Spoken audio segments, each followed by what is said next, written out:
بالنسبة لتالت نقطة معانا وهي ايه احسن مدرسة فيهم من حيث التعليم والشهادة، هقولك 16 مدرسة دول بيدرس فيهم نفس المنهج بالظبط، مفيش اي اختلاف.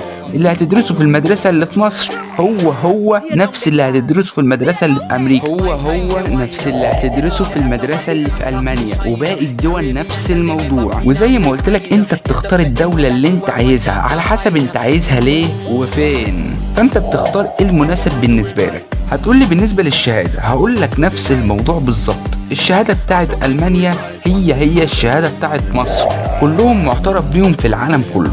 طب بالمرة واحنا في النقطة دي، طبعا هتسألني ايه المناهج اللي بتدرس في مدارس الUWC.